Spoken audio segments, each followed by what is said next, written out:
అనేశాడు. సదాశివ బ్రహ్మేంద్రులు మహావిద్వాంసులు. కామకోటి మఠానికి ఎవరు వెళ్ళినా ఓడిపోయేవారు ఆయన దగ్గర వాదనలో. అందరితో వాదించేవారు. ఎవరో వెళ్ళి గురువుగారికి చెప్పారు, అసలు మీ శిష్యుడు మౌనంగా కూర్చోడా? ఆయన ప్రశాంతంగా మౌనంగా కూర్చునే రోజు ఉంటుందా? ఇలా ఎప్పుడు వాదనలే చేస్తాడా అని గురువుగారు పిలిచి అడిగారు. ఏరా, నువ్వు మాట్లాడని రోజు ఉండదా అన్నారు. గురువుగారు ఈనాటి నుండి శరీరం పడిపోయే వరకు మాట్లాడను. గురువుగారి ఆజ్ఞ. సదాశివ బ్రహ్మేంద్రునికి మాట్లాడలేదు. అది గురు శిష్య సంబంధం అంటే. అది గురువు మీద శిష్యునికి ఉండేటటువంటి నమ్మకం అంటే. ఆ విశ్వాసం ఉన్నదే అది వాసనా బలాన్ని పోగొట్టేస్తుంది. గత జన్మలలో ఏ వాసనా బలం ఉండనివ్వండి, తప్పురా అని గురువు అన్న ఒక్క మాటకి వదిలిపెట్టేస్తాడంతే. అది సంస్కారమును పొందుట అన్న మాటకి అవకాశం ఎక్కడుంటుంది అంటే ఒక్క మనుష్య జన్మయందు మాత్రమే అది సాధ్యము. ఇతర జన్మల యందు సాధ్యము కాదు. కానీ మనుష్య జన్మకి పొటమరించి ఉండేటటువంటి పెద్ద ప్రమాదం ఒకటి ఉంది. ఏది ఆ ప్రమాదం అంటే శబ్ద స్పర్శ రస రూప గంధములు. ఈ ఐదిటికి లౌల్యముతో కలిపి మనుష్యులకు ఉంటాయి. నేను అన్న మాట మీరు బాగా పట్టుకోవాలి. లౌల్యముతో కలిపి అన్నాను. లౌల్యము అన్న మాటకు అర్థం ఏమిటంటే ఎంత అనుభవించినా తనివి తీరకుండుట. అప్పటికి తృప్తి పొందినట్టుంటుంది. మళ్ళీ కాసేపు ఆగి మళ్ళీ ఇంద్రియములతో దాన్ని అనుభవిస్తూ ఉంటుంది. మనసు ఇంద్రియములు అనుభవిస్తాయి. సుఖం యొక్క అనుభూతిని మనసు పుచ్చుకుంటూ ఉంటుంది. ఇది మిగిలిన వాటికి అలా ఉండదు. మిగిలిన ప్రాణులకు ఏదో ఒక ఇంద్రియమునందే లౌల్యం ఉంటుంది, అన్ని ఇంద్రియముల యందు ఉండదు. ఉదాహరణకి శబ్దలౌల్యము, వినుట. దీనికి లౌల్యం ఎవరికి ఉంటుంది అంటే లేళ్ల యందు ఉంటుంది. లేడీ అని ఒక జంతువు, దానికి లౌల్యం ఉంటుంది. అందుకే వేటగాడు ఏం చేస్తాడంటే పెద్ద వల కింద వేస్తాడు, వేసి ఒక చెట్టు ఎక్కుతాడు. ఆయన ఏం పెద్ద ఎంఎస్ సుబ్బలక్ష్మి గారు కాదు, లతా మంగేష్కర్ గారు కాదు. ఆయన దాని మీద కూర్చుని ఒక పాట మొదలు పెడతాడు. ఎక్కడో గడ్డి పరకలు తింటుంటుంది లేడీ. తింటున్నది హాయిగా తినడం మానేసి తలెత్తి వింటుంది. దానికి ఎంత పిచ్చి పాట అనివ్వండి, పాట వినబడితే సంతోషం. అందుకని చెవిలా పెట్టే పాట ఎటు వస్తోందో అటువైపుకు పరిగెడుతుంది. ఈ చెట్టు మించి పాట వస్తోంది కదా, ఆ పాట వింటూ పరిగెత్తడంలో ఆ వలలో పడుతుంది. ఆ వలలోంచి అది కానీ తప్పుకుందనుకోండి పారిపోతుంది. వెంటనే వేటగాడు వచ్చి ఏం చేస్తాడంటే చేతిలో దొంగ ఉంటుంది, ముందు కాళ్ళు విరగ్గొట్టేస్తాడు. ఆ కాళ్ళు విరగ్గొట్టేస్తే ఇంకా ఎక్కడికి వెళ్ళలేదు, దాన్ని తీసుకొచ్చి పక్కన పడేస్తాడు. ఆ తరువాత ఏం చేస్తారు అన్నది నేను పెద్ద విశేషంగా ఏం దాని గురించి వర్ణించక్కర్లేదు. కాబట్టి కేవలం శబ్దలౌల్యము, చెవియందు లౌల్యమున్నంత కారణం చేత లేళ్ల యొక్క జాతి నశించిపోతాడు. శబ్దస్పర్శ, ఏనుగు అంత గొప్ప ప్రాణి లోకంలో ఉండదు. ఏనుగుకున్నన్ని గొప్పతనాలు లోకంలో ఇంకా ఏ ప్రాణికి లేవు, అంత గొప్పది. అందుకే విఘ్నేశ్వరుడు అంతటి వాడు ఏనుగు ముఖంతో ఉంటాడు. సుముఖ అన్నారు, గజముఖ అనలేదు, సుముఖ, మంచి ముఖం అన్నారు. ఎందుకని? ఏనుగు ముఖం వంక చూస్తే చాలు లక్ష్మీస్థానం వంక చూసినట్టు.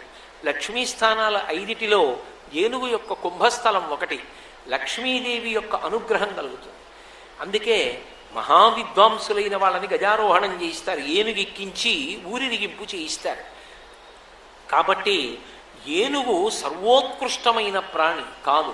అసలు రహస్యం 3 ఉన్నాయి. ఆ 3 వంక చూసినప్పుడు మనం ప్రయత్నం చేసి మన మనసు వాటి దగ్గర పెట్టక్కర్లేదు, అవే మన మనసు లాగేస్తాయి. అలా లాగగలిగినటువంటి వాటిని 3టిని చెప్పారు. అందులో ఒకటి ఏనుగు, ఒకటి సముద్రం, ఒకటి చంద్రబింబం. ఈ 3 కూడా మన మనసుని అవి లాక్కుంటాయి. లాక్కుని మనం పరవశించేటట్టు చెయ్యగలవు. అందుకే విఘ్నేశ్వరుడు ఏనుగు ముఖంతో ఉంటాడు కాబట్టి మన ప్రమేయం లేకుండా మన మనసు విఘ్నేశ్వరుడి దగ్గరికి వెళ్ళిపోతుంది. అందుకే చూడండి, ఏనుగు ఉందనుకోండి, ఆ బాలగోపాలం కూడా ఏనుగుని చూసి సంతోషిస్తారు. అటువంటి ఏనుగుకి ఒకే ఒక్క లౌల్యం ఉన్నది. దానికి ఏమిటి లౌల్యం అంటే ఆడ ఏనుగుని చూస్తే ఎంత సంతోషం, అంతే ఆడ ఏనుగుకి కూడా. అందుకే అది ఏం చేస్తుందంటే కనీసంలో కనీసం ఒళ్ళు తీసుకెళ్ళి దాని ఒంటికేసి రాసుకోవాలి. రాసుకుంటే దానికి సంతోషం. ఇది ఎవరికి ఉంది అంటే మహాభారతంలో కీచకుడు గురించి చెప్తూ తిక్కన గారు విరాట పర్వంలో ఒక మాట అంటారు. తన్వి బొరి చూచు అంటారు. బొరి చూచు అంటే అదే పనిగా అటువైపు చూస్తుంటాడు ద్రౌపదీదేవి కోసం. బస్సు ఎక్కినట్టు ఎక్కడం, తన శరీరం ఆడవాళ్ళకి తగిలేటట్టుగా ఒరుసుకుంటూ ఉండడం. రామాయణంలో రాక్షసుల యొక్క బుద్ధి చెప్తూ విచ్చుకత్తులు పట్టుకున్నటువంటి రాక్షసులు ఈ కాంతల యొక్క శరీరాల మీద తమ శరీరాల్ని పడేస్తూ ఉంటారు అన్నారు వాల్మీకి మహర్షి. కాంతాసు గాత్రాణి చ విక్షిపంతి అన్నారు. పరమ దుర్మార్గమైనటువంటి బుద్ధి, లేకి బలహీనత, అర్థం లేని జీవనానికి అదొకటి. ఆ ఏనుక్కదొకటే లౌల్యం. అది కనీసంలో కనీసం ఏనుగుని ఒరుసుకోపోతే ఉండలేదు. అందుకని ఏం చేస్తారంటే ఏనుగుని పట్టుకోవాలంటే అంత తేలిక కాదు. పెద్ద గొయ్యి ఒకటి తవ్వి దాని మీద బరువు ఎక్కితే విరిగిపోయేటటువంటి పుచ్చుకర్రలు పెడతారు. పెట్టేసి గడ్డంతా వేసేసి ఒక ఏనుగు బొమ్మను ఒక దాన్ని పెడతారు. పిచ్చి ఏనుగుకి ఎంత వెర్రంటే అది ఈ కర్రల మీదకి వస్తుంది. ఒకవేళ ఏ కారణం చేతనైనా కర్రలు విరగలేదనుకోండి, అది బొమ్మ ఏనుగు దగ్గరికి వచ్చి ఒళ్ళు ఇలా ఒరుసుకుంటుంది. ఆ ఒరుసుకున్నప్పుడు బరువుకి ఇలా ఊగడంలో కర్రలు విరిగి గోతిలో పడిపోతుంది. పడిపోయిన తర్వాత ఇక ఒక వారం రోజులు నీళ్లు గడ్డి పెట్టరు. ఆకలితో అలమటించిపోయి ఎవడు నీళ్లు కాసిని కూరలు కాస్త చెరుకు కర్రలు తెచ్చి పెడుతూ ఉంటాడో వాడి మాటకి వశవర్తి అయిపోతుంది. దానికి ఇక్కడ పొడిస్తే బాధ, అంకుశం పెట్టి పొడుస్తుంటే తలలోంచి వచ్చే పోటు తట్టుకోలేక ఆ బక్కగా ఉన్నటువంటి మావటి వాడి మాటకి వశవర్తి అయిపోయి ఆఖరికి ఎంత భయం అంటే కట్టుకొయ్య దగ్గరికి వెళ్ళి తానే తొండంతో ఇనప గొలుసెత్తి ఇచ్చి మావటికి తన కాలు ఎత్తి అక్కడ పెట్టి కట్టేయమంటుంది. లేకపోతే పొడుస్తాడేమోనని భయం. అంత గొప్ప ఏనుగు ఏ బలహీనతకి లొంగిపోయింది అంటే కేవలముగా స్పర్శ సుఖానికి నశించిపోయింది. రస చేప, దీనికి నాలుక మీద లౌల్యం ఉంటుంది. ఆ చేపలు పట్టేటటువంటి వాడు ఒక సూది ఒకటి తీసుకొచ్చి, మా చిన్నతనంలో తమిళేటి ఒడ్డును చూస్తుండేవాళ్ళం, గుండు సూది తీసుకొచ్చి ఏం చేస్తారంటే ఇలా వంచుతారు. వంచి వానపాముని ముక్క కోసి దాని మధ్యలో ఇలా కన్నల్లా ఉంటుంది, ఆ కన్నల్లో ఉంచి తొడుగుతారు ఈ గుండు సూదికి. తొడిగి దీని మీద ఒక చిన్న తేలికగా నీటి మీద తేలిపోయేటటువంటి ఒక పుల్ల ముక్క కడతారు. కట్టి ఓ కర్ర పట్టుకుని దాన్ని నీళ్లలో దింపి కూర్చుంటాడు. చేప కడుపు నిండా ఉన్నా సరే అలా వెళ్ళిపోతూ మనకి ఎందుకు లేదు అని వెళ్ళదు. ఈ వానపాము కనపడుతుంది దానికి. వానపాము ముక్క లోపల సూదుందని దానికి తెలియదు, గుండు సూదుందని. ఒక్కసారి కొరికి వెళ్ళిపోదాం అని వెళ్ళి ఆ గుండు సూది ఇలా యు ఆకారంలో ఉంది కదా, దాన్ని కొరుకుతుంది. ఎప్పుడైతే ఎర్రనుకుని ఇలా చటుక్కుని కొరికిందో ఆ సూది దాని నోట్లో పై దవడకి గుచ్చుకుంటుంది. గుచ్చుకోగానే గిలగిల కొట్టుకోగానే పైనున్న పేకబెత్తం కదులుతుంది. కదలగానే చేప కరిచిందని వాడికి తెలుస్తుంది. ఇలా అంటాడు. ఆ గుండు సూదితో కరుచుకున్న నోట్లోకి అది బాగా నొక్కుకుంటూ ఉండగా బాధతో వచ్చి బయటపడుతుంది. నోరు తెరిచి గుండు సూది తీసేసి అలా వదిలేస్తాడు. నీటి స్పర్శ లేక ఎగిరి ఎగిరి ఎగిరి ఎగిరి కొట్టుకుని చచ్చిపోతుంది. ఏ ఎరని తిందామని కొరికిందో ఆ చేప ఇతరులకు ఆహారం అయిపోతుంది. నాలుకంకు ఉన్నటువంటి లౌల్యానికి చేపల జాతి అంతా నశించిపోతుంది. శబ్ద స్పర్శ రస రూప. దీపపు పురుగులను వస్తాయి, ఇంకెంత వర్షాకాలం ప్రారంభమైతే ప్రారంభం అవుతాయి. ఆ దీపపు పురుగులు ఎగిరి వచ్చి దీపాన్ని ఏదో తినే పదార్థం అనుకుని చాలా బాగుందనుకుని అక్కడికి వెళ్ళి వాలి ఆ రెక్కలు ఊడి కింద పడిపోయి ఇన్ని పెద్ద కుప్ప కింద పడిపోతాయి. ఇలాగా అంత కుప్ప కింద పడిపోయి ఇన్ని పడిపోతున్నాయని చూసినా కూడా వేరొక రెక్కల పురుగు మాత్రం వచ్చి ఆ దీపం మీద వాలడం మాత్రం మాందం. వస్తూనే ఉంటాయి, వాలుతూనే ఉంటాయి, పడిపోతూనే ఉంటాయి. కంటితో చూసి పొంగిపోయి లౌల్యమును పొంది ఆకర్షణ పొందేటటువంటి లక్షణము ఆ రెక్కల పురుగు యందు ఉన్నటువంటి కారణం చేత రెక్కల పురుగుల జాతి నశించిపోతాం. ఇక మిగిలినది వాసన, ముక్కు. వాసన యందు లౌల్యం ఉన్న కారణం చేత కీటకములన్నీ నశించిపోతున్నాయి. కీటకాలకి పద్మ సుగంధం అంటే చాలా ఇష్టం. పద్మాల్లో ఉండే సుగంధం అంటే వాటికి ప్రాణం. అందుకని ఇవి ఏం చేస్తాయంటే కీటకాలన్నీ వెళ్ళి ఆ పద్మాల మధ్యలో ఉండేటటువంటి దుద్దు దగ్గర తిరుగుతుంటాయి సువాసన కోసం. ఆ మత్తైనటువంటి వాసన పీల్చి పీల్చి పడుకుంటాయి. సూర్యాస్తమయం అయితే అందులో ఆ తుమ్మెద, కీటకము ఇవన్నీ ఉండిపోతాయి. ఆ పద్మము ఇలా ముడుచుకుపోతుంది. మంచి వాసన పీలుస్తూ సంతోషంగా తుమ్మెద అందులో ఉంటుంది. పద్మం ముడుచుకుంది. తుమ్మెద రెక్కలు బహుకోమలంగా ఉంటాయి. దానికి బయటికి రావడం తెలియదు. బయటికి రావడం తెలియక ముడుచుకున్న పద్మాన్ని చూసి కొట్టుకుంటుంటే సాయంకాలం ప్రదోష వేళలో ఏనుగులు నీళ్లు తాగడానికి వస్తాయి. వచ్చి ముడుచుకుపోయిన పద్మాల్ని అవి నీళ్లు తాగేసిన తర్వాత తీసి తొండంతో గుత్తిగా పట్టుకుని పైకి తీసుకొచ్చి నేల మీద పడేసి తమ కాలుతో తొక్కుతాయి. తొక్కినప్పుడు పద్మం లోపల ఉండిపోయినటువంటి తుమ్మెద మరణిస్తుంది ఏనుగు కాలు కింద పడి. పద్మ సుగంధమును లౌల్యముగా స్వీకరించి ఆ వాసన యందు అతి ప్రీతి పొందినటువంటి ఆ తుమ్మెదల జాతి అంతా కూడా కేవలము ఆ ఏనుగుల యొక్క కాళ్ళ కింద పడి నశించిపోతున్నాయి. ఒక్కొక్క ఇంద్రియానికే లౌల్యం వాటికి. లేళ్లకి చెవుల యందు లౌల్యం, లేళ్ల జాతి చచ్చిపోతోంది. ఏనుగుకి స్పర్శ లౌల్యం, ఏనుగుల జాతి నశిస్తోంది. చాపకి నాలుక లౌల్యం, చేపల జాతి నశించిపోతోంది. దీపపు పురుగుకి దీపాన్ని చూడడం లౌల్యం, దీపాపు పురుగుల జాతి నశించిపోతోంది. తుమ్మెదకి వాసన లౌల్యం, కీటకములన్నీ కూడా తుమ్మెదలన్నీ కూడా నశించిపోతున్నాయి.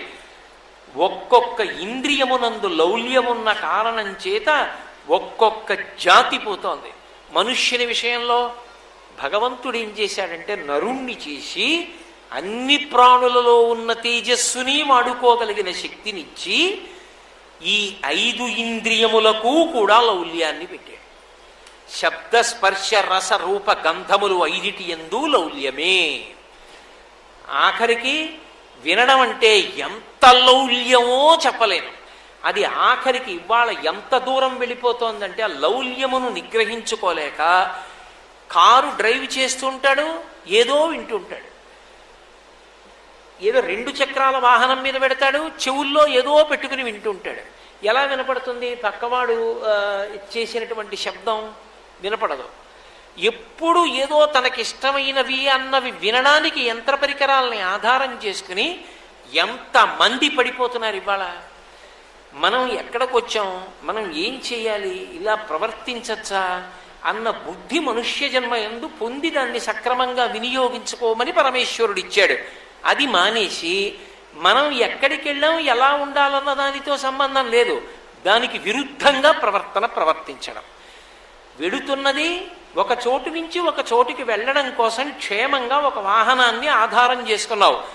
ఆ వాహనం మీద వెళ్ళడం మానేసి ఏదో ఒక చిన్న సెల్ ఫోన్ పట్టుకుని చెవుల దగ్గర పెట్టుకుని ఒక్క చేత్తో డ్రైవ్ చేయడం. ఎంతమంది చనిపోతున్నారని రికార్డ్స్ చూపించనివ్వండి, వాడు ఆ లౌల్యం నుంచి బయటికి రాడు. వెళ్ళిపోతూ నెంబర్లు నొక్కడం. ఏమని చెప్పవలసి ఉంటుంది అప్పుడు?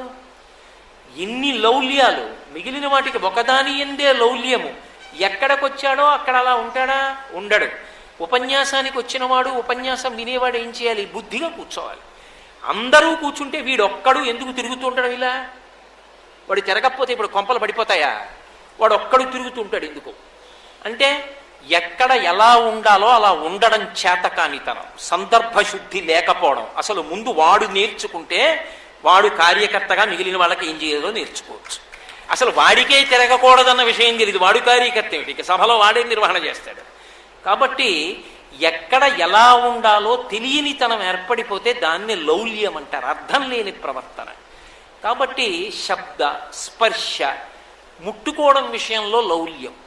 అరే మనం అలా ముట్టుకోకూడదురా, ప్రతిదాన్ని ముట్టుకోకూడదు. ముట్టుకుంటే లోపల పైశాచికత్వం ప్రబలుతుంది. అందులో కలియుగంలో ఒక పెద్ద ప్రమాదం ఉంది. త్రేతాయుగం వరకు, ద్వాపర యుగం వరకు రాక్షసులకు ఉపాధి ఉంది, వాళ్ళకి వేరే శరీరం ఇచ్చాడు పరమేశ్వరుడు. ఒక్క కలియుగం దగ్గరికి వచ్చేటప్పటికి ఏం చేశాడంటే రాక్షసులకు వేరు శరీరం ఇవ్వలేదు, నువ్వు మనుష్యుల యొక్క మనస్సు యందు కూర్చోమన్నాడు. ఇప్పుడు మనుష్యుల మనస్సే రాక్షసుల యొక్క శరీరం. అందుకే వేరు శరీరం ఉండదు. లోపలికి పుచ్చుకునేవి ఇంద్రియాలు, కిటికీలు. వీటిలోంచి లోపలికి పుచ్చుకుంటున్నవి మంచి విషయాలైతే మనసు ఊరుకుంటుంది. లేదనుకోండి, అగ్నిహోత్రం పెట్టినట్టే పాలు పొంగినట్టు పొంగుతుంది. ఇప్పుడు శబ్దము చేత లౌల్యము, స్పర్శ చేత లౌల్యము, రూపము చేత లౌల్యము. కళ్ళు విప్పితే అరే మనం అలా చూడకూడదు అన్న భావన లేదు, అన్నిటినీ చూడాలన్న తాపత్రయమే. గంధ, వాసన, ఇది పీల్చకూడదని లేదు, ఇది పీల్చచ్చని లేదు. ఎంత విపరీతమైనటువంటి గంధలౌల్యమో అంత గంధలౌల్యం పెరిగిపోయిన కారణం చేతనే స్నానాలు తగ్గిపోయాయి. పూర్వం ఉదయం, మధ్యాహ్నం, సాయంకాలం స్నానం చేయడం ఉండేది. ఇప్పుడు స్నానం అక్కర్లేదు. ఆ చెమట గుడ్డలే కట్టేసుకుని ఓసారి ఇలా ఎత్తి ఓ సీసా ఇలా కొట్టుకుని బయటికి వెళ్ళిపోవచ్చు. లోపల శరీరం ఎంత కుళ్ళిపోతోందో, ఎన్ని పుళ్ళు పుట్టాయో, ఎన్ని మచ్చలు పడుతున్నాయో ఎవ్వడికి తెలియక్కర్లా. అంత దూరం నుంచే వాసన. గంధ, ఎంత గంధలౌల్యమో, అర్థం లేని గంధలౌల్యం. మనుష్యునకు 5టి యందు లౌల్యాన్ని పెట్టాడు పరమాత్మ. ఇప్పుడు 5టి యందు లౌల్యం ఉన్నటువంటి వాడు పాడైపోకుండా తనని తాను నిగ్రహించుకోవడం అంటే అక్కడుంది అసలు ప్రయత్నం అంత. లోకంలో పాడు చేసేటటువంటి వస్తువులు అనేకముంటాయి, ఉండకుండా ఉండవు. అసలు అలా ఉండకుండా ఉండకపోతే ప్రయాణము, ప్రమాదము అన్న 2 మాటలు ఉండవు. ఇప్పుడు నేను కాకినాడ నుంచి అనకాపల్లి రావాలనుకోండి, కారుకి బ్రేక్ ఎందుకండి? యాక్సిలరేటర్ ఒకటి చాలు. నేను ఎన్ని గంటలకు వెళ్ళాలో అన్ని గంటలకు వెళ్ళడానికి తగిన వేగంతో వెళ్ళిపోవడానికి యాక్సిలరేటర్ ఒకటి ఉంటే చాలు. మరి బ్రేక్ ఎందుకు అంటే, అంత వేగంతో నేను రావడం ఒకటే ప్రయోజనం కాదు, అంత వేగంగా కార్లు తిరుగుతాయని తెలియనటువంటి ఓ పిల్లవాడు పరిగెత్తాడు రోడ్డుకి అడ్డంగా. అప్పుడు ఆ పిల్లవాడిని రక్షించడానికి ఓ బ్రేక్ ఉండాలి, లేకపోతే పిల్లవాడు ఏమైపోతాడు?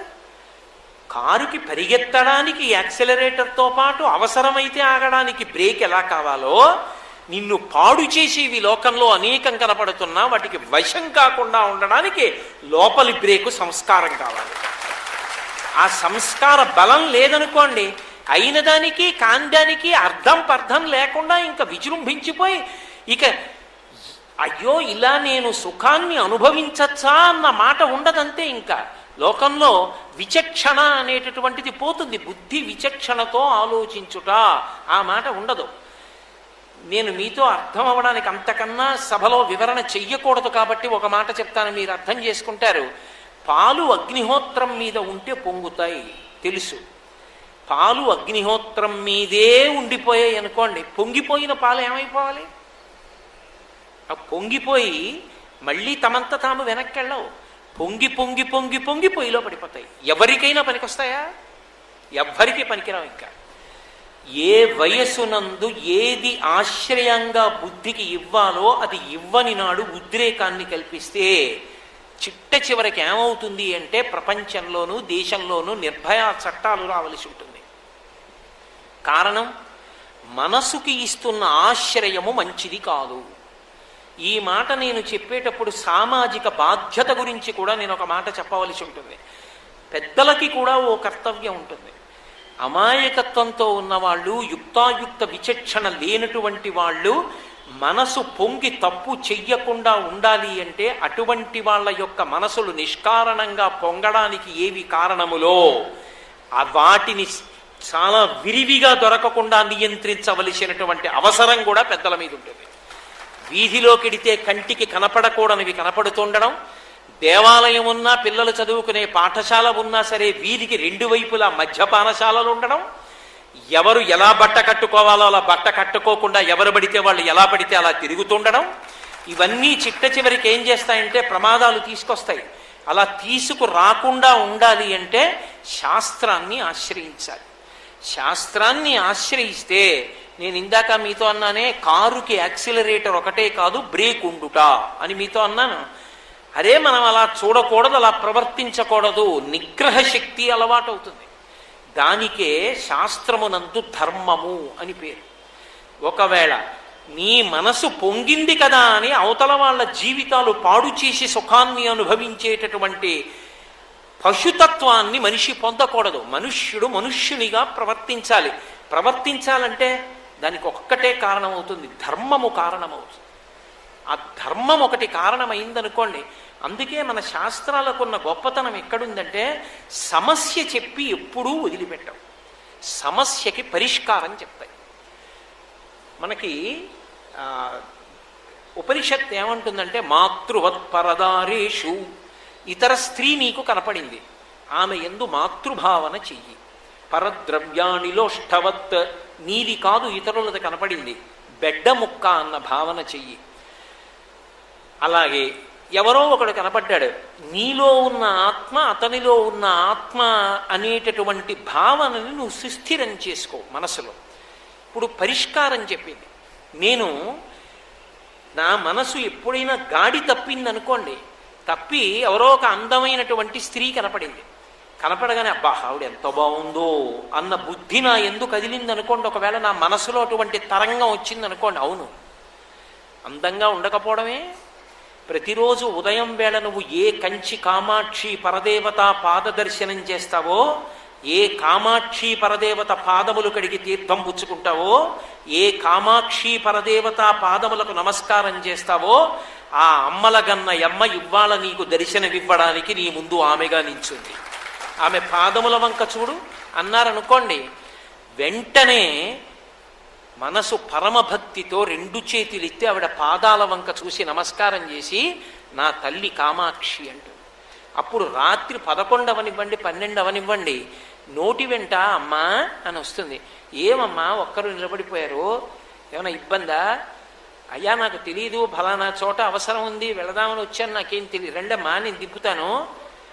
కడుపున పుట్టిన బిడ్డ తల్లిని ఎలా తీసుకెడతాడో అలా తీసుకెళ్ళి దిగబట్టగలవు. ఎప్పుడు? మాతృవత్ పరదారేషు. ఆ భావన సంస్కారాన్ని మనసు పొందితే శాస్త్రం మనకి దాన్ని నేర్పింది. ఆడతనాన్ని చూశావా పొంగుతుంది, అమ్మతనాన్ని చూశావా వెనక్కెడుతుంది. కింద ఆడతనాన్ని చూడడం అన్న అగ్నిహోత్రం పెడితే మనసు పొంగడం మొదలు పెడుతుంది. అమ్మతనాన్ని చూడడం అన్న నీళ్లు చల్లితే మళ్ళీ గిన్నెలోకి వెళ్ళిపోతుంది. నీ చూపు మార్చుకో. పై చూపుదే ఉంది, ఈ చూపులో దోషం ఏమి ఉండదు. ఈ చూపు చూడడం దాని ధర్మం చూస్తుంది, కానీ నువ్వు తరించిపోతున్నావా నశించిపోతున్నావా అన్నది దేని బట్టి ఉంటుందంటే లోచూపుని బట్టి ఉంటుంది. పై చూపు చూడడం ఏం తప్పు కాదు, లోచూపు ఎందుకు చూస్తోంది? నేను నా ఎదురుగుండా కూర్చున్నటువంటి ఒక స్త్రీ వంక చూసి అలా చూస్తున్నాను అనుకోండి, ఏమీ దుర్మార్గుడిని చెప్తాడు ఇలా చూస్తున్నాడు అని ఆవిడే అనుకోవచ్చు. కానీ నేను ఆవిడ మెడలో మంగళసూత్రాలు చూసి కామేశబద్ధ మంగళ్య సూత్రశోభితకం ధర, కాముణ్ణి కాల్చిన పరమశివుణ్ణి తపస్సు చేసి ఆ పర్ణాదేవి అయి మా అమ్మ కట్టుకున్న మంగళసూత్రాన్ని వ్యాసుడంతా అభినందించి మాట్లాడాడే, మా అమ్మ మెడలో ఉన్న మంగళసూత్రం ఎటువంటిదో ఏ ఆడదాని మెడలో ఉన్న మంగళసూత్రమైనా అంతదే అని ఆ మంగళసూత్రం వంక చూసి వ్యాసుడు చెప్పిన నామాన్ని గుర్తు తెచ్చుకొని కామాక్షి పరదేవత మెడలో ఉన్న మంగళసూత్రాన్ని తలుచుకుని పరవశించిపోతున్నాను అనుకోండి. ఒకవేళ నే చూస్తున్న చూపుని నా ఎదురుగుండా ఉన్నటువంటి స్త్రీ తప్పు పట్టినా నాకేం దోషం రాదు. ఎందుకని రాదు అంటే లోచూపు ప్రధానమై ఉంటుంది. లోచూపు సంస్కారాన్ని పొందాలి అంటే శాస్త్రము గురువు ఈ రెండు ఆధారములై ఉంటాయి. ఇవి రెండు ఆధారములైతే ధర్మం అన్నది జీవితంలో అలవాటైతే గాడి తప్పకుండా నిగ్రహించుకోగలిగిన శక్తి మనుష్యులకు వస్తుంది. అప్పుడు ఏది వినాలి ఎందుకు వినాలి నిగ్రహం వస్తుంది. ఏది పడితే అది ఊరికేదో ఉత్సాహం పుట్టడానికి వినడం. వినడం దేని కొరకు వింటాడంటే సంస్కార బలంగా మాట్లాడడానికి వింటాడు. ఎప్పుడు వినాలో అప్పుడు వింటాడు, ఎక్కడ వినాలో అక్కడ వింటాడు. అంతేగాని మోటార్ సైకిల్ మీద వెళ్ళిపోతూ విండవు. చక్కగా ప్రశాంతంగా కూర్చుని ఒక రామాయణం మీద ప్రసంగం పెట్టుకుని వింటాడు. ఓ నిజంగా ఎంత గొప్పదిరా, ఎంతటి ధార్మికుడురా రాముడు, ఆయన పుంసామోహన రూపాయ పుణ్యశ్లోకాయ మంగళం. మగవాళ్ళు ఆయన్ని చూసి మోహించారా? పుట్టింది క్షత్రియ కులంలోనా? తండ్రి దశరథ మహారాజు గారికి 365 మంది భార్యలా? ఆయన దక్షిణ నాయకత్వంలో ఉన్న వాళ్ళ కుటుంబంలో పుట్టాడా? ఒకరికన్నా ఎక్కువ మంది భార్యల్ని స్వీకరించిన తప్పు లేని చోట పుట్టాడా? అటువంటి వాడయ్యుండి మహానుభావుడు సీతమ్మకి తప్ప నా జీవితంలో భార్యాస్థానంలో వేరొకరికి స్థానం లేదు అని ఏకపత్ని వ్రతుడై అలా కట్టుబడ్డా. ఒరే, కట్టుబడడం అన్నది మనలో ఉంది తప్ప కట్టుబాటు అన్నది మనం పెట్టుకోకపోతే ఏదైనా చేసేయచ్చు. లోకంలో తప్పు చేయడాన్ని ఏవీ ఆపలేవు. భగవద్గీత నా ఎదురుగుండా పెట్టినా ఆపదవు, రామాయణ భారత భాగవతాలు పెట్టినా ఆపవు. ఏది ఆపుతుందంటే మనసు ఒకటే ఆపుతుంది, సంస్కారవంతమైతే. విశ్వనాథ సత్యనారాయణ గారు చెలీలి కట్ట అని ఒక సాంఘిక నవల రాశారు. సముద్రం అంత శక్తివంతం, అపారమైనటువంటి జలరాశి. ఏదో ఆడుకున్నట్టుగా తరంగాలు అలా వచ్చి వెనక్కి వెళ్ళిపోతాయి, అలా వచ్చి అలా వెళ్ళిపోతాయి తప్ప నిజంగా సముద్రం ఊళ్ళోకి వద్దాం అనుకుందనుకోండి, ఆపగలరా? మీరు ఆపుతారా? నేను ఆపుతానా? కానీ సముద్రం తనకి తాను నియమం పెట్టుకుంది. చెలీలి కట్ట, నేను ఇది దాటను, ఇక్కడే ఆడుకుంటా, ఇలా వెడతా ఇలా వస్తా, అంతే. ఇది దాటి వెళ్ళను, ఆడను అంతే. ఎందుకని? అలా కాని ఆడానో ఆట నాది కావచ్చు, మృత్యువు వాళ్ళదవుతుంది, బాధ వాళ్ళదవుతుంది. అందుకు నేను దాటనంది. పురుషుడు కూడా అంతే, చెలియలి కట్ట, ధర్మము చేత చెలియలి కట్ట వేసుకుంటాడు.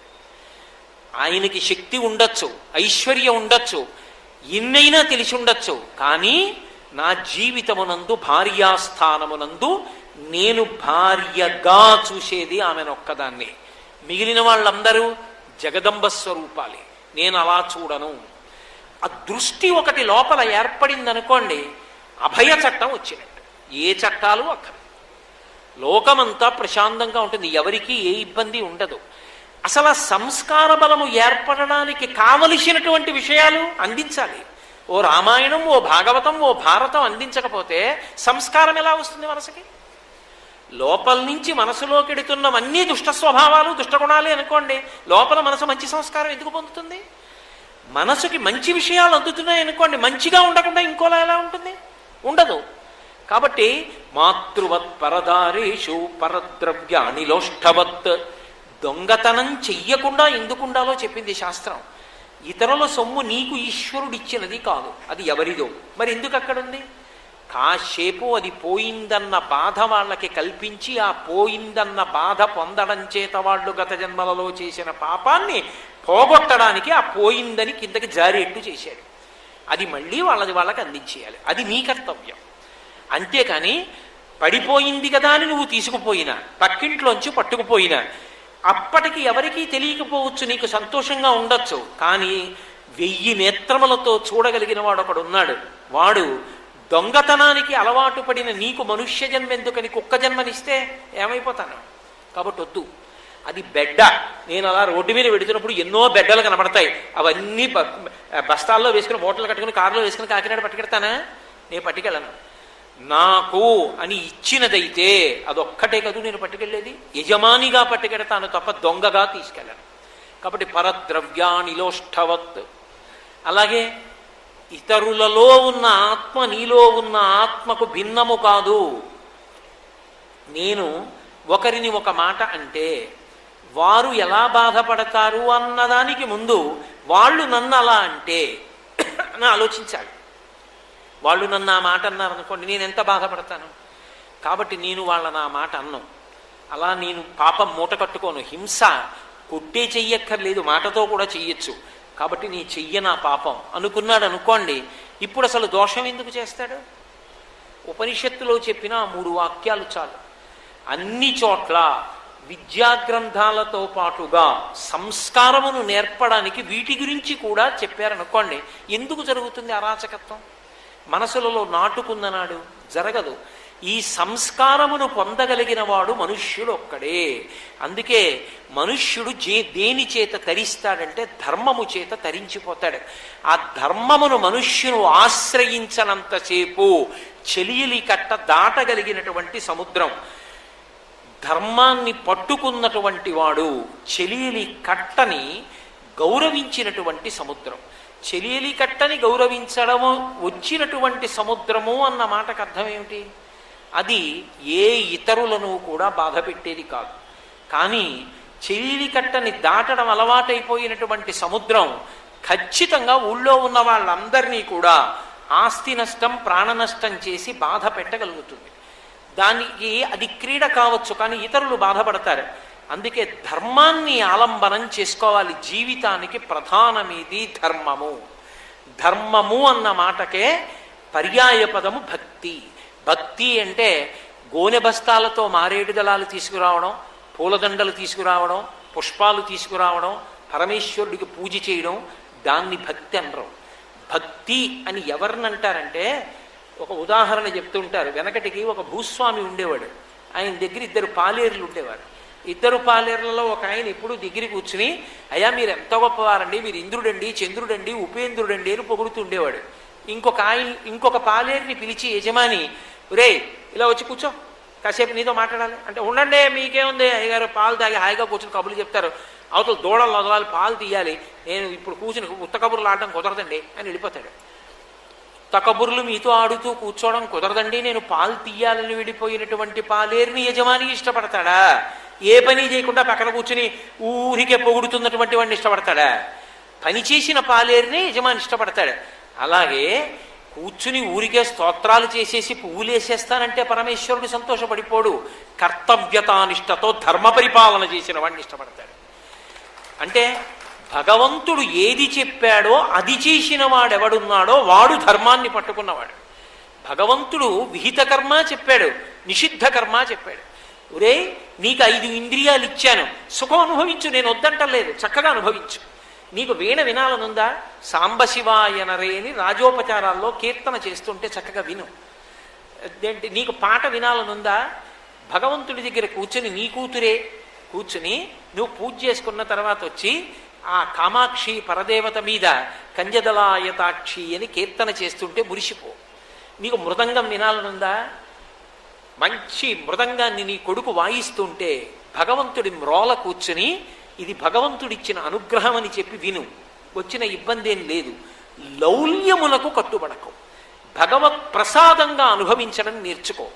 భగవంతుడు వద్దు అన్నది ఏది ఉందో దాని జోలికి వెళ్ళకు, నిషిద్ధ కర్మ జోలికి వెళ్ళకు, విహిత కర్మని విడిచిపెట్టకు. ఉదయం స్నానం చేయి, లేచి స్నానం చేయి. ఇతరుల యొక్క ద్రవ్యమును కోరవద్దు. నిత్యతృప్తితో ఈశ్వరుడు నాకు ఇచ్చినదేదో అది నాకు పరమానందదాయకమో అన్న భావనతో జీవితాన్ని గడుపు. ఇప్పుడు ఈశ్వరుడు చెప్పినట్టు బ్రతుకుతున్నవాడెవడో వాడు ధర్మమునందున్నవాడు. భక్తి అంటే దానికి మెడలో పటాలేం ఉండవు. పరమభక్తి తత్పరుడు అని గుర్తేమిటో తెలుసా? శంకరాచార్యులు వారి సౌందర్యలహరిలో చెప్తారు. జపో జల్ప శిల్పం సకలమపి ముద్రా విరచన గతి ప్రాదక్షిణ్యాక్రమణమశనాద్యాహుతి విధి ప్రణామ సంవేశ సుఖమఖిలమాత్మర్పణ దృశా సపర్యాపర్యాయస్తవ భవతు ఇన్మే విలసితం అంటారు. నేను ఇప్పుడు మాట్లాడుతున్నాను, నేను ఇప్పుడు మాట్లాడాలి అంటే ఆ మాట నేను తెచ్చుకున్నది కాదు. పరమేశ్వరుడు ఈ కంఠంలో స్వరపేటికని పెట్టాడు. ఈ స్వరపేటికని ఆయన పెట్టాడు కాబట్టి నేను పీల్చినటువంటి వాయువు ఆ స్వరపేటికలోకి వెళ్ళి శబ్దంగా మారుతోంది. ఆ స్వరపేటిక ఇన్ని మాటలు పలికించగలిగినటువంటిది లేదు కాబట్టే రామా అని ఒక్క నామాన్ని పలుకలేకపోతున్నాయి 83,99,999 జీవులు. కానీ నేను మనుష్యునిగా పుట్టాను కాబట్టి ఒక మాట మాట్లాడి ఎంత కష్టంలో ఉన్నవాళ్ళు శాంతి పొందేట్టు చేయగలను. నువ్వు డబ్బు ఇవ్వక్కర్లేదు. అయ్యా బెంగ పెట్టుకోకండి, పరమేశ్వరుడు ఉన్నాడు, ఎవడు తీశాడో వాడు పూడుస్తాడు. భయకృత్ భయనాశన, ఎవడు భయాన్ని కల్పించాడో వాడే భయాన్ని తీస్తాడు, బెంగ పెట్టుకోకండి అని నేను ఒక్క మంచి మాట అన్నాను అనుకోండి, ఆయన సంతోషంగా వెళ్ళిపోతాడు. మాటల చేత దేవతలు మన్నన చేసి వరంబులిత్తురున్ జిహ్వాగ్రే వర్తతే లక్ష్మీ జిహ్వాగ్రే మిత్రబాంధవాః జిహ్వాగ్రే బంధనం ప్రాప్తి జిహ్వాగ్రే మరణం ధ్రువం. ఆ మాట చేత ఏదైనా పొందొచ్చు, మాట చేత ఎంత శత్రుత్వాన్నైనా తెచ్చుకోవచ్చు. కాబట్టి పరమేశ్వరుడు మాటనిచ్చాడు, భగవన్నామాన్ని పలికి తరించిపోవచ్చు. పరులకు ఉపకారం చేయడానికి మంచి మాటలు చెప్పి తరించిపోవచ్చు. కాబట్టి మాట ఇచ్చినటువంటి పరమేశ్వరుని పట్ల కృతజ్ఞతాభావంతో, ఈశ్వరా నువ్వు నాకు మాట ఇచ్చావు, నువ్విచ్చిన మాట ఎప్పుడు ఎవరిని బాధ పెట్టేది కాకుండా నేను చూసుకుంటాను అని మాట్లాడే ముందు పరాకు పొందినవాడు ఎవడున్నాడో వాడు పరదేవత భక్తితో ఉన్నవాడు. అంతేగాని అక్కడికి వెళ్ళి 4 పూలు పూజ చేసి రావణాసురుడిలాగా బయటికి వచ్చి పనికి మాలిన మాటలు అన్నీ మాట్లాడుతుంటే వాడు భక్తుడు ఎందుకు అవుతాడు? వాడు భక్తుడు కాడు.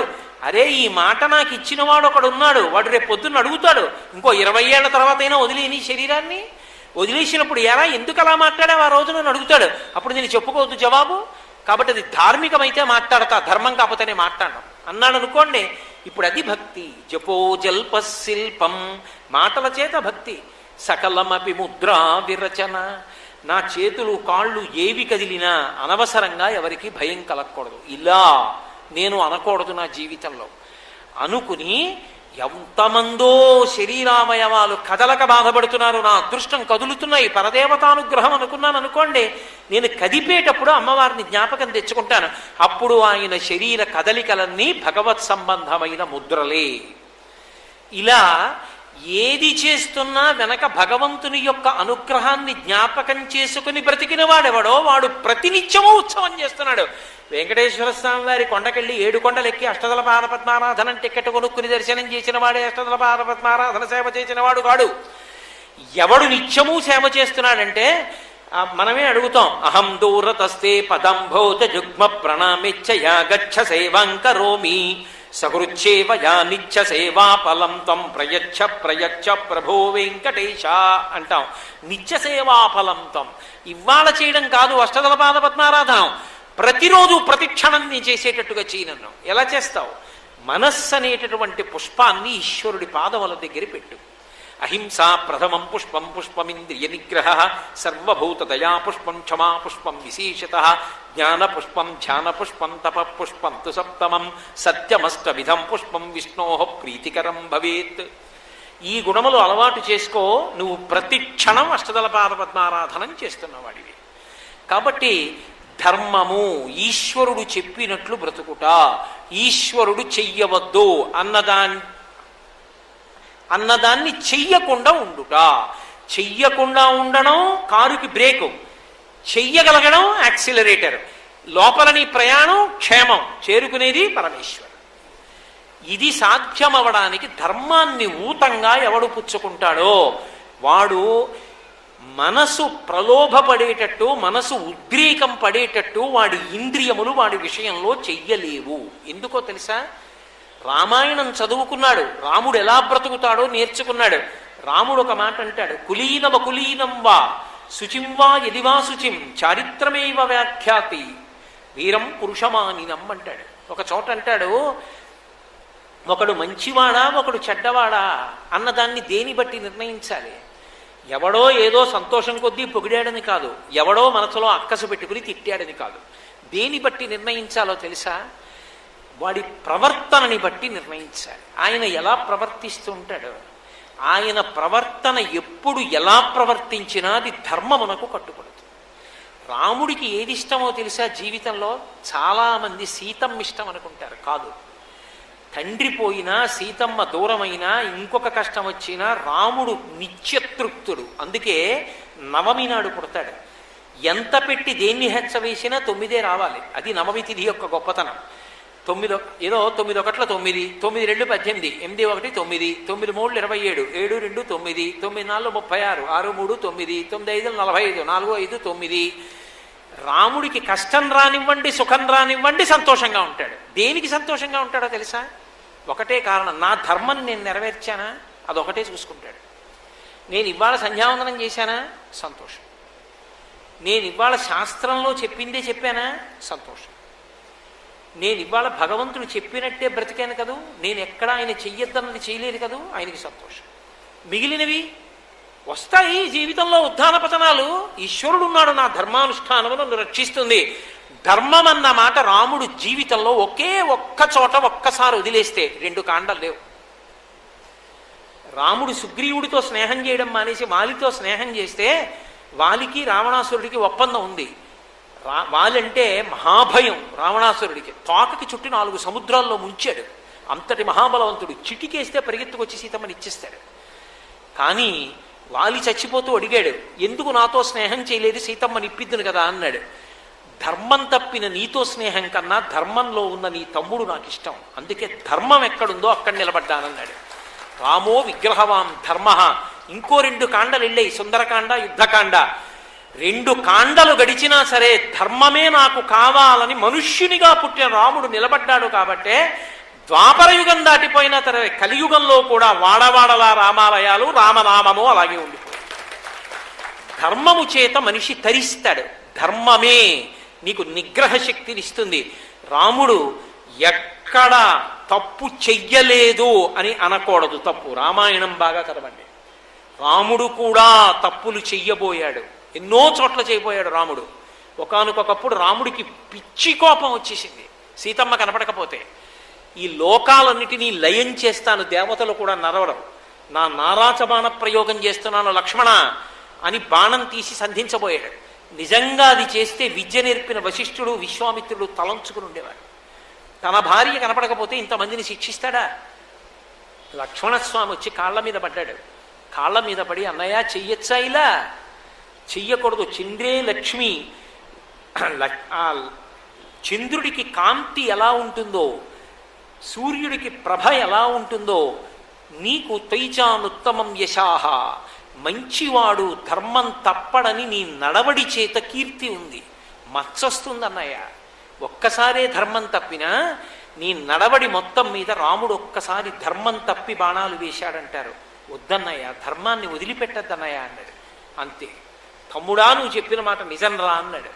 నీకు తెలియకపోవచ్చు, వినడం చేత కావాలి కనీసం. ఇహ సంతో నవాసంతి సతోవా నానువర్తసే తథాహి విపరీతాతే బుద్ధిరాచారవర్జిత అంటుంది సీతమ్మ. నీకు తెలియకపోవడం తప్పు కాదు, ఒకళ్ళు చెప్పినప్పుడు వినడం చేతనయ్యి ఉండాలి. అది కూడా నాకు చేత కాదంటే ఇక పరమేశ్వరుడు కూడా రక్షించలేడు వాడిని. రావణాసురుడు పాడైపోవడానికి కారణం అదే, ఎవరు చెప్పినా వినకపోవడమే. దుర్యోధనుడు పాడవడానికి కారణం అదే.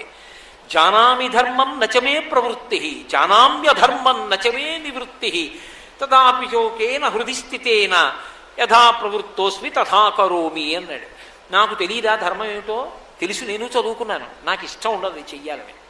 నాకు అధర్మం తెలియదా? తెలుసు, కానీ నాకు అది చేయకుండా ఉండలేను అని మెట్ట వేదాంతం అంటారు. ఇక్కడ కూర్చున్న ఈశ్వరుడే నాతో అధర్మం చేయిస్తున్నాడు కాబట్టి ఆయన ఎలా చెప్తే అలా చేస్తున్నా, మీరెందుకు నాకు పాఠాలు చెప్తారన్నాడు. ఇలా మెట్టవాదాంతం చెప్పి వచ్చిన వాళ్ళు చెప్పిన మంచి మాటలు వినలేదు కాబట్టి తొడలు విరిగి పడిపోయాడు కురుక్షేత్రంలో. 10 తలలు తెగి పడిపోయాడు రావణాసురుడు.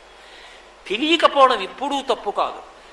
మాట మంచిది విన్నప్పుడు దాన్ని అనుష్ఠానం చేసి మార్చుకోకపోవడం మాత్రం పెద్ద తప్పు. మనుష్యుని జీవితంలో తరించడానికి ప్రధానమైన మార్గం ఎక్కడుంటుంది అంటే విని ధర్మాచరణమును ప్రారంభించుట.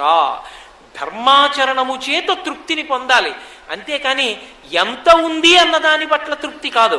నేను ధార్మికంగా ఉన్నానా, రాముని యొక్క తృప్తి అదొక్కటే జీవితంలో. అందుకే ఈ మాట ఎవరు చెప్పారో తెలుసా? మొట్టమొదట నాన్నగారు నన్ను 14 ఏళ్ళు అరణ్యవాసానికి వెళ్ళమన్నారమ్మా, వెళ్ళిపోతానని తగుదనమ్మా అని బయలుదేరుతున్నావు, బానే ఉందిరా. అంత తేలికైన మాట కాదు నాన్నగారు చెప్పింది. ఇవాళ బాగుంటుంది, రేపు మీ ఆవిడ్ని తీసుకుని అరణ్యవాసానికి వెడితే క్రూర మృగాలు అరుస్తుంటే నీ భార్య ఉలిక్కి పడి నిన్ను పట్టుకుంటే, ఎక్కడో అంతఃపురంలో హంసతూలికా తల్పం మీద పడుకోవలసిన నా భార్య నా తండ్రి ఇచ్చినటువంటి వరాల వల్ల ఇంత కష్టపడుతోందని అప్పుడు కోపం వచ్చి నువ్వు మళ్ళీ తిరిగి వచ్చి యుద్ధానికి రాకూడదు, ధర్మం తప్పకుండా ఉండాలి. అంతేకాదు, ఆ కోపం మనసులో పెట్టుకుని నిష్కారణంగా ఏ జంతువుని చంపకూడదు. నిలబడగలవా? యం పాలయసి ధర్మంతం దృష్ట్యా చ నియమేన చ సవై రాఘవశార్దూలా ధర్మస్వాం అభిరక్షతు. రామాయణం మొత్తంలో బంగారు పాత్రలో పోసిన అమృతం ఆ శ్లోకం. ఒరే, ఇప్పటి వరకు ఏ ధర్మం అని రాజ్యం కూడా విడిచిపెట్టి వెళ్ళిపోతున్నావో ఆ ధర్మానికే కట్టుబడి వచ్చే కష్టాల్ని కూడా తట్టుకోగలవా? నీవు తట్టుకోగలనంటే ధర్మస్వాం అభిరక్షతు, ఆ ధర్మము నిన్ను రక్షించుగాక అంది కౌసల్య. నిలబడ్డాడంతే ధర్మానికి. ఆఖరికో రాక్షసుడు అన్నాడు, రామో విగ్రహవాం ధర్మ. అందుకే మనుష్యుని జీవితంలో ఒక్క ప్రశ్నే వేసుకోమని చెప్పారు. అయ్యా, నేను ఇది అనుభవించచ్చా, నేను ఇలా నాకు ఈ సుఖం అనుభవించాలని ఉంది, అనుభవించేనా? అంతరాత్మ చెప్పినది ప్రమాణం చేసుకో, ధర్మమే అనుభవించే. అధర్మము ధర్మచట్రంలో ఇమడదు, వెళ్ళొద్దు దాని జోలికి. జీవుడు నశించిపోతాడు, కోట్ల జన్మలు వెళ్ళిపోతాడు మళ్ళీ తిరియక్కుగా. అప్పుడు బాధపడిపోతావు. వద్దు, ఉద్ధరేణాత్మనాత్మానం, ఈ భోగం తాత్కాలికం, పాడైపోతావు. ఒక్క ప్రశ్న, ఇది ధర్మమా? ధర్మమే, అనుభవించు. నాకు చక్కెర పొంగలి తినాలనుంది, తిన్నా అండి. తినచ్చా? తినచ్చు, తప్పే ఉంది. నువ్వు గృహస్థువి, నువ్వే సన్యాసివి కావు, తినచ్చు. కాబట్టి పరమేశ్వరుడికి నైవేద్యం పెట్టి కాస్త ఒకళ్ళకి పెట్టి తిను, ఏం తప్పులేదు. అయ్యా నాకు మా ఇంట్లో 2 మంచాలు కొనుక్కుందామనుంది, ధర్మమా? తప్పులేదు, ఏమీ తప్పులేదు, గృహస్థువు కొనుక్కో. అయ్యా పంచదార పరవన్నం కన్నా బెల్లం పరవన్నం వంక చూస్తే, బెల్లం పరవన్నం వంక కన్నా పంచదార పరవన్నం వంక చూస్తే నాకు తెల్లగా ఉంది, అది నల్లగా ఉంది, ఇది బాగుంది అనిపిస్తోంది, తిందామనిపిస్తోంది, తిను, నైవేద్యం పెట్టుకు తిను. అయ్యా లోకంలో నా పక్కనున్న ఆవిడ నల్లగా, ఎదురుగుండా ఉన్న ఆవిడ తెల్లగా కనిపిస్తోందన్నమాట తేకు ధర్మము కాదు, అధర్మం. ఆ చట్రములోకి ఇమిడిందా? ధర్మచట్రంలోకి ఇమిడితే చెయ్యి, ధర్మచట్రంలోకి ఇమడలేదు చెయ్యి, అదొక్కటే తీర్పంతే. దీనికి ముందేముండాలి? ఈ ధర్మం చెప్పిన పరమేశ్వరుడు మళ్ళీ నిన్ను లెక్కలు అడుగుతాడు ఒకనాడు. ఇందులో శాశ్వతంగా ఉండవు, ఎందుకంటే ఇది మర్త్యలోకం. కాబట్టి అలా ధర్మం పట్టుకున్నవాడెవడో వాడు మనుష్యుడిగా సాధించేటటువంటి పరమాద్భుతమైన విశేషమేమో చెప్పి మనుష్య జన్మ ప్రాశస్త్యమేమిటో చెప్తాను. దేవతలు ఉన్నారనుకోండి, వాళ్ళకి కర్మాధికారం లేదు, వాడు కర్మ చేయడానికి వీలు లేదు వాళ్ళు. కాబట్టి వాళ్ళు కొత్తగా పుణ్యము సంపాదించుకోరు, ఉన్న పాపం పోయే అవకాశము ఉండదు. ఆ పుణ్యం అయిపోయిన తర్వాత మళ్ళీ భూమి మీద పడిపోతారు. క్షీణే పుణ్యే మర్త్యలోకం విశంతి. పోనీ స్థావర జంగమాదులు ఉన్నాయి, అవి ఏమైనా కర్మ చేస్తాయా? వాటికి కర్మాధికారం లేదు. మరి మనం కర్మ చేస్తాం, గంగ స్నానం చెయ్యొచ్చు, కాశీ విశ్వనాథుణ్ణి సేవించచ్చు, పుణ్యకర్మలు చేసి ఆ పుణ్యకర్మల వలన చిత్తమును శుద్ధి పొందించుకుని ఆ చిత్తశుద్ధి వలన పొందినటువంటి జ్ఞానము చేత మళ్ళీ పుట్టవలసిన అవసరం లేని మోక్షానికి వెళ్ళవచ్చు. అథవా భక్తితో జీవనం చేశావు, మోక్షం మాట దేవుడెరుగు. పరమేశ్వరుడు సంతోషించి ఉత్తర జన్మలలో మళ్ళీ మనుష్యునిగా పుట్టించి ఇంకా గట్టిగా శాస్త్రాన్ని, గురువుగారిని, భగవంతుణ్ణి పట్టుకునే శక్తిని ఆయన ఇస్తాడు. అలా కావాలనుకుంటే ఈ జన్మలో ధర్మాన్ని పట్టుకోవడం నేర్చుకో. అలా దేవతలు తరించలేరు, మోక్షాన్ని పొందలేరు, మిగిలిన జీవరాశులు మోక్షాన్ని పొందలేవు. మోక్షమును పొందగలిగినది, శాస్త్రమును పట్టుకోగలిగినది, గురువుని సేవించగలిగినది, భగవన్నామము పలకగలిగినది, మంచి మాట చెప్పగలిగినది, తాను తరించగలిగినది, మోక్షమును పొందగలిగినది, దేవత కాగలిగినది, ఉత్తరోత్తర జన్మలలో మనుష్య జన్మలోకి వచ్చి మళ్ళీ ఇంకా ఎదగగలిగినటువంటి స్థితిని పొందగలిగినది, ధర్మాన్ని విడిచిపెట్టి కిందకెళ్ళి కోట్ల జన్మలు మళ్ళీ స్థావర జంగం అయిపోగలిగింది కూడా మనుష్యుడే. నువ్వు ఏమవుతావన్నది నీ ఇష్టం మీద ఆధారపడి ఉంటుంది. ఒకసారి విన్నది నాటుకుని కాదు కాదు ఇక పైన నేను జాగ్రత్తగా ఉండాలని చేసిన పాపాలండి బెంగపెట్టుకోకు. ఈశ్వరుడి పాదముల మీద పడిపోతే సకృదేవ ప్రపన్నాయితమాస్వీత జయాచతే అభయం సర్వభూతేభ్యో తదాంగే తద్వ్రతం మమ అంటాడు రామచంద్ర ప్రభు. చేసినదేమి విడిచిపెట్టు, నా పాదముల మీద వచ్చి పడిపోయావు చాలు. నువ్వు ఏ రోగాలతో వచ్చావు డాక్టర్ గారికి అక్కర్లేదు, ఆ రోగాలు ఎందుకు వచ్చాయని ఆయన అడగడం. ఇక చేయకో అలాంటి పనులు, నిన్ను ఆరోగ్యవంతుణ్ణి చేసి పంపించేస్తాడు. భగవంతుడు కూడా అంతే. ఒకసారి తప్పు తెలుసుకుని ఆయన పాదాల మీద పడిపోయావు, నిన్ను ఉద్ధరించడానికి ప్రయత్నిస్తాడు. ఈశ్వరుని యొక్క అనుగ్రహాన్ని, గురువు యొక్క సౌలభ్యాన్ని, శాస్త్రము యొక్క పరమార్థాన్ని, ధర్మము యొక్క వైశిష్ట్యాన్ని తీసుకొచ్చి సమన్వయం చేసుకుని ధరించగలిగిన మనుష్యుడు, అటువంటి స్థితి మానవునకొక్కనికే ఉన్నది, ఇతరులకు లేదు. అటువంటి శరీరం అంటే, అటువంటి స్థితిలో బ్రతకగలగడం అంటే మనం ఎంత అదృష్టాన్ని పొంది ఉన్నామో ఆ అదృష్టాన్ని నిలబెట్టుకుని ఈశ్వరానుగ్రహాన్ని శాశ్వతం చేసుకోవడానికి ప్రయత్నించడం ఎంత అవసరమో గమనించిన నాడు దాని వైభవం మనకు అర్థమవుతుంది. కాబట్టి ధర్మాచరణము ద్వారా తరించగలిగినటువంటి అవకాశాన్ని పరమేశ్వరుడు తన నిర్హేతుక కృపాకటాక్ష వీక్షణముల చేత మనకందరికీ కటాక్షించుగాక అని నేను సర్వేశ్వరుడి పాదములు పట్టి ప్రార్థన చేస్తూ, మీ అందరూ ఇంత సహనంతో శ్రద్ధాభక్తులతో కూర్చుని విన్నందుకు మీ అందరికీ నా హృదయపూర్వకమైనటువంటి కృతజ్ఞతలను ఆవిష్కరిస్తూ, మీరందరూ నాకు ఇవ్వవలసినటువంటిది ఒక్కటి ఉన్నది, అది మాత్రం మీరు నన్ను అనుగ్రహించవలసి ఉంటుంది. నేను ఇంతసేపు మాట్లాడాను, మళ్ళీ ఇప్పుడు బయలుదేరి ఏ 2:30 గంటలో ప్రయాణం చేస్తే తప్ప కాకినాడ వెళ్ళలేను కదా, మరి నాకున్నటువంటి క్లేశాన్ని దృష్టిలో పెట్టుకొని దయచేసి మీరు కాళ్ళ మీద పడ్డం, ఎవరో మిమ్మల్ని ఈడ్చేయడం, పక్కకి లాగేయడం, అవన్నీ చూడ్డానికి కూడా బాధాకరంగా ఉంటాయి. అలా అక్కర్లేదు. మీకు నా మీద గౌరవం ఉందనుకోండి, నేను వెళ్ళిపోతున్నప్పుడు దారిచ్చి నిలబడి లానండి చాలు. మీరు ఒకవేళ వీడు నమస్కార యోగ్యుడు కాదనుకున్నారనుకోండి, నాకు ఏ బెంగా లేదు. కాబట్టి దయచేసి కాళ్ళ మీద మాత్రం పడద్దు అని కోరుకుంటూ స్వస్తి.